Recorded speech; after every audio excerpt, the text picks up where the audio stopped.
These are the training zones. Again, the classification, the nomenclature, and what are the criteria used to identify these zones are different. We have a 7-zone system, we have a 6-zone system. Our smartwatches have their own zones, but we are here going to look at 5 zones, and we are also going to just talk about zone 6 as well.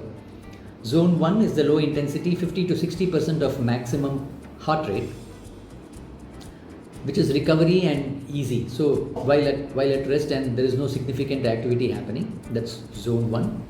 Zone 2 is 60 to 70% of maximum heart rate. That is the aerobic base building zone that we just talked about. So that's the zone 2 intensity.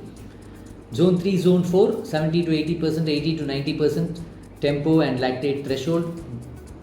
The lactate threshold is basically the tipping point where the lactate rises, and then beyond the tipping point it rises real fast, and beyond the lactate threshold about 5 to 10 to 15 minutes maximum amount of duration of work can be done at that intensity.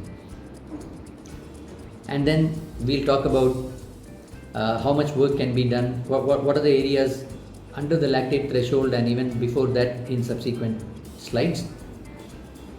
But zone 5 is like 90 to 100% of maximum heart rate, and we work out in that zone to better our maximum VO2. Now 100 meters maximal effort runs are probably going to be termed as zone 6 then. Yeah.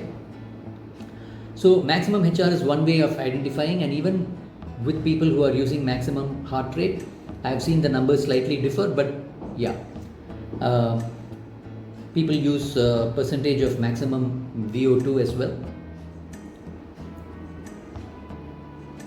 So this is regarding the zones, and yeah, this is the other thing that I wanted to talk about. How do we identify maximum heart rate if we are going to be using maximum heart rate?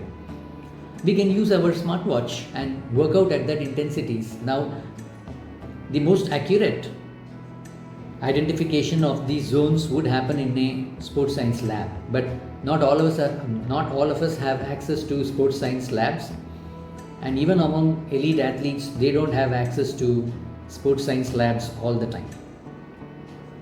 So our smartwatch or our heart rate monitor could be used, and when we do really intense exercise, such as when we are trying to maximize our max VO2, or even when we are trying out 100 meters effort, then the smartwatch or the heart rate monitor can give us our maximum heart rate and also our minimum heart rate, isn't it? While at rest, while we sleep, if we are wearing the smartwatch or the ring, for instance, smart ring such as the Oura ring, others are coming out with smart rings as well. So we are able to then identify our maximum HR, our resting heart rate, and then come up with the heart rate reserve and so on and so forth. And with that we can then identify our training zones as well.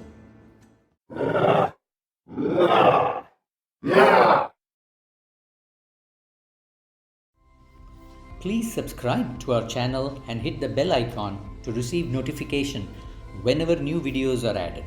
If you do find the content helpful, please like the video. That would be a great encouragement for us to put out more videos.